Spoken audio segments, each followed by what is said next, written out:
दोस्तों नमस्कार, सत श्री अकाल, आदाब। मैं हूं राहुल राय गुप्ता, इंटरनेशनल प्राइवेट डिटेक्टिव और founder and CEO of detective गुरु। दोस्तों यह वीडियो पूरा देखिए, हो सकता है आपका यह थोड़ा सा वक्त आने वाले बुरे वक्त को रोक सके, क्योंकि हम अपने हर वीडियो में एक अहम मुद्दे पर बात करते हैं और वादा है मेरा, इस वीडियो को पूरा देखने के बाद आप अपने दोस्तों को यह वीडियो शेयर करने से खुद को रोक नहीं पाएंगे। तो चलिए शुरू करते हैं। घर का काम घर की लेडीज ही करेंगी, आज भी ज्यादातर लोगों की यही सोच है। बहुत सारे घरों में आज भी यही होता है, ज्वाइंट फैमिली हो या फिर न्यूक्लियर, लगभग हर घर में यही हाल है। घर का मेल मेंबर काम नहीं करता तो उसका बेटा भी नहीं करेगा, क्योंकि वो घर में देख रहा है कि केवल माँ ही काम कर रही है, पापा कभी किचन में जाते ही नहीं। उसके दिमाग में यही बात आएगी कि घर का काम केवल लेडीज की जिम्मेदारी है। और तो और आज भी घर की लड़कियों से उम्मीद की जाती है कि वो घर के काम करें, लड़के को कुछ नहीं कहा जाता। कहने को हम बड़े मॉडर्न हैं, लेकिन सोच वही सदियों पुरानी है कि घर का काम केवल औरतें ही करेंगी। आखिर क्यों नहीं बदल सकती ये सोच? आज के माहौल को देखते हुए ये अजीब लगना चाहिए, बल्कि बहुत ज़्यादा अजीब बात है ये, जब लेडीज घर में रहकर या बाहर जाकर कमा सकती हैं, बस और ट्रक चला सकती हैं, ट्रेन चला सकती हैं, लड़ाकू जहाज उड़ा सकती हैं, तो फिर मेल मेंबर किचन में क्यों नहीं जा सकता? ना तो किसी कानून में लिखा है कि घर का काम सिर्फ औरतों की जिम्मेदारी है, और ना ही हमारे संविधान में। ये तो हमारे समाज के बनाए नियम हैं, हमने खुद ही बनाए हैं ये रूल। वैसे तो मेल को बड़ा ताकतवर समझा जाता है, माना जाता है कि उसके अंदर लेडीज से ज़्यादा ताकत है, फिजिकली भी और मेंटली भी। तो जब किचन का काम करने की बात आती है तो वो कमज़ोर क्यों बन जाता है? उस समय उसकी ताकत कहाँ जाती है, या फिर उसके अंदर काबिलियत नहीं है ये सब करने की? सच बात तो ये है कि इससे उसका मेल ईगो हर्ट होता है। घर के बुजुर्ग अक्सर कहते पाए जाते हैं कि ये तुम्हारे करने का काम नहीं है। खासकर घर की बुजुर्ग लेडीज ऐसा कहती हैं। उन्होंने ना तो अपने बेटे को काम करने दिया, ना ही पोते को, और ना ही पड़पोते को करने देखना चाहती हैं। कितनी सारी जनरेशन में वही सिलसिला चलता जाता है। अब इसके नुकसानों की बात कर लेते हैं। तो सबसे पहला नुकसान ये है कि ऐसे घर में यहाँ पूरा काम लेडीज के जिम्मे होता है, वहाँ लेडीज की फिजिकल हेल्थ खराब हो जाती है। वो घर के कामों में इतनी उलझी रहती हैं कि खुद के लिए वक्त नहीं मिलता। धीरे धीरे उनकी ये आदत बन जाती है खुद को निगलेक्ट करने की। वो मानती ही नहीं कि उनको खुद के लिए खुद की ज़रूरत है, बस दूसरों के लिए जीती जाती हैं। बीमारी में भी काम करती रहती हैं, किसी से हेल्प नहीं मांगती, क्योंकि उनको किसी से कोई उम्मीद नहीं होती। कभी बिल्कुल ही हिम्मत नहीं होती काम करने की, और वो हेल्प मांगती भी है तो कोई उनकी हेल्प नहीं करता। सब घर वाले परेशान हो जाते हैं, एक दूसरे का मुंह देखते हैं, लेकिन काम फिर भी कोई नहीं करता। उल्टा उनको नसीहतें देने लगते हैं कि ऐसा क्यों खाया, वैसा क्यों किया, अपनी तबीयत खराब कर ली। कोई ये नहीं सोचता कि उस समय उनको घर वालों की केयर और प्यार की ज़रूरत है, तानों की नहीं। घर वालों के ताने सुनकर उनका मन खराब होता है, इससे वो जल्दी ठीक भी नहीं हो पाती, लेकिन थोड़ा सा फर्क पड़ता है तो फिर से काम में जुट जाती हैं। घर वाले खुश हो जाते हैं कि चलो गाड़ी पटड़ी पर आ गई है, लेकिन महिलाओं के शरीर की गाड़ी पटड़ी से उतर चुकी होती है, बस वो मानती नहीं है, यानी उनकी हेल्थ खराब हो चुकी होती है। मेरे पास ऐसे कई केस आते हैं, कितने ही घरों में वेल एजुकेटेड लेडीज की भी यही सिचुएशन होती है, उनकी हेल्थ भी इसी कारण खराब होती है। घर वाले उनसे उम्मीद करते हैं कि वो ही सारा काम करें। बच्चों को स्कूल भेजना, उनका टिफिन बनाना, उनको तैयार करना उनकी ही जिम्मेदारी मानी जाती है। फुल टाइम मेड भी होती है तो भी उनको संभालने की जिम्मेदारी उन्हीं की होती है। वही मेड को बताती हैं कि कब क्या करना है। घर के बाकी लोग बस अपने अपने कमरों में बैठे ऑर्डर देते हैं, मानो किसी होटल में बैठे हों। बस वो लेडीज थोड़ी जागरूक हैं, इसलिए पति का सामना कर पाती हैं, अपने लिए आवाज उठा पाती हैं। कितनी ही वर्किंग लेडीज के साथ भी यही सिचुएशन है। ऑफिस जाते हुए उनको खाना बनाना पड़ता है, फिर ऑफिस से आकर डिनर बनाती है, नहीं बन पाता तो बाहर से खाती हैं, जिससे उनकी हेल्थ खराब होती है।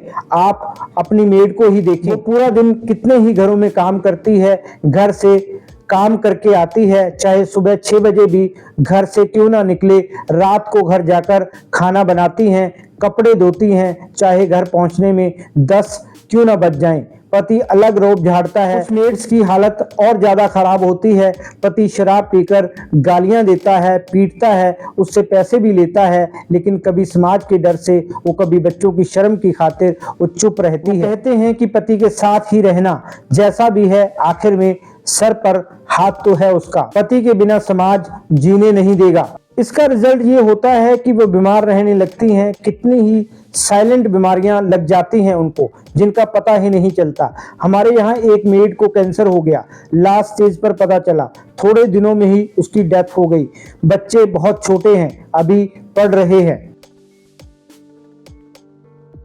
वैसे कसूर औरतों का भी है, क्योंकि वो भी यही मानती हैं कि घर के काम करना औरतों का ही काम है। उनको लगता ही नहीं कि घर के बाकी लोग भी सारे कामों में हाथ बटाएं या फिर पूरी तरह से सारे कामों को करें, चाहे वो वर्किंग वुमेन हो या फिर हाउस मेकर। कितनी ही ऐसी महिलाएं हैं जो घर के कामों को केवल अपनी ही ड्यूटी मानती हैं। कुछ महिलाओं को ड्यूटी के लिए सुबह 7:30 बजे घर से निकलना पड़ता है, खासकर स्कूल टीचर्स को।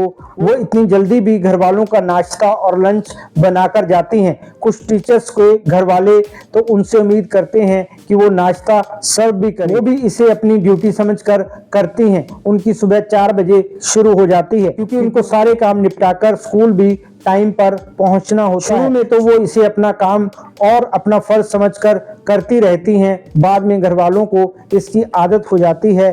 ऐसी महिलाएं खुद ही सारे घर वालों के दिमाग में बैठा देती हैं कि घर का काम केवल उनकी जिम्मेदारी है। कुछ हाउस मेकर्स भी यही समझती हैं कि वो कुछ कमाई नहीं कर रही हैं, तो खाना बनाना, घर का काम करना उन्हीं की जिम्मेदारी है। आज के समय की डिमांड है कि घर का हर मेंबर ये मानकर चले कि घर को संभालना उनकी जिम्मेदारी है। हमें ये सोच बदलनी होगी कि घर के काम औरतों को ही करने हैं, ये उनकी ही ड्यूटी है। चाहे वो हाउस मेकर हो या वर्किंग वुमेन, घर की महिलाओं पर सारे काम का बोझ डालना बिल्कुल भी ठीक नहीं है। घर के हर मेंबर को अपनी जिम्मेदारी को समझना होगा, ये मानना होगा कि घर उनका भी है, इसलिए घर के काम भी उनको करने पड़ेंगे। चाहे वो घर के अंदर के काम हो, जैसे खाने बनाना, डस्टिंग करना, अलमारी को ऑर्गेनाइज करना, या बाहर के काम जैसे राशन लाना, फल सब्जी लाना आदि। प्लम्बर, इलेक्ट्रीशियन से काम करवाना भी केवल महिलाओं की जिम्मेदारी नहीं है। कई लोगों के घरों में फ्रिज खराब हो जाए तो उसकी टेंशन भी केवल घर की महिलाओं को ही होती है, उनको ही वो ठीक कराना पड़ता है। ऐसा इसलिए क्योंकि बाकी के लोग घर के प्रति अपनी जिम्मेदारियों को समझते ही नहीं है, या ये कहें कि उनको कभी किसी ने समझाने की कोशिश ही नहीं की। घर का हर मेंबर अपनी अपनी जिम्मेदारी निभाए तो घर में खुशहाली आती है। बहस, लड़ाई झगड़े की कोई गुंजाइश ही नहीं रहती। किसी एक मेंबर के बीमार होने या घर में कोई प्रॉब्लम होने पर भी घर ऑर्गेनाइज रहता है, क्योंकि घर के सभी लोग काम कर रहे हैं, अपनी अपनी जिम्मेदारी समझते हैं। इसे कहते हैं स्मार्ट जीवन।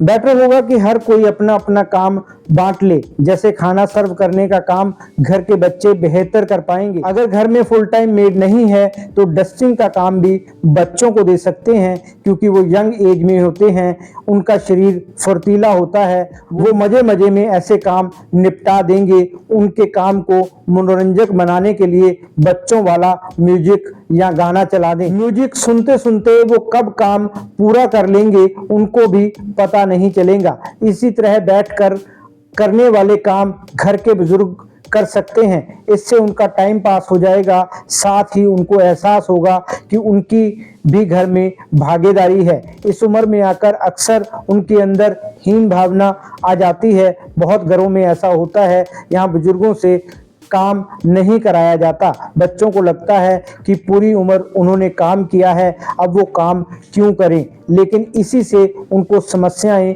शुरू हो जाती हैं। जब वो खाली रहते हैं और उनको लगता है कि घर में उनकी भागीदारी नहीं है तो उनको डिमेंशिया जैसी बीमारी हो सकती है, इसलिए उनको बिजी रखना ज़्यादा अच्छा है। घर के मेल मेंबर भारी कामों की जिम्मेदारी ले सकते हैं, जैसे जब रसोई में ज़्यादा देर तक खड़े रहने का काम हो, कोई भार उठाना हो। वैसे ये काम महिलाएं भी बखूबी कर लेती हैं, लेकिन अगर घर की महिलाएं 50 से ज़्यादा उम्र की हैं तो उनसे भारी काम ना करवाएं। जब सब लोग मिलकर काम करेंगे, टीवी साथ देखेंगे, खाना साथ खाएंगे तो घर में खुशियां बनी रहेंगी। खुलकर एक दूसरे से बातचीत होगी, हर कोई अपनी परेशानी बता सकेगा, कोई अकेला अपने कमरे में उदास नहीं बैठा रहेगा, वरना अपने अपने घरों में बैठे मोबाइल पर कुछ देखते देखते ही जीवन बीत जाएगा। बाद में एहसास होगा कि कितना कुछ मिस कर दिया। अगर ये वीडियो आपको पसंद आया हो तो दोस्तों और रिश्तेदारों में भी जरूर शेयर करें, लाइक करें, कमेंट करके बताएं कि यह वीडियो कैसा लगा और अपना कोई अनुभव हो तो जरूर शेयर करें ताकि और लोगों को प्रेरणा मिल सके। अगर अभी तक आपने हमारा चैनल सब्सक्राइब नहीं किया तो कर लीजिए ताकि आपको इसी तरीके के और वीडियो मिलते रहें और हमें ऐसे वीडियो बनाने के लिए प्रोत्साहन मिले। अपना कीमती वक्त देने के लिए दिल की गहराइयों से आपका आभार। मिलते हैं अगले वीडियो में। जय हिंद।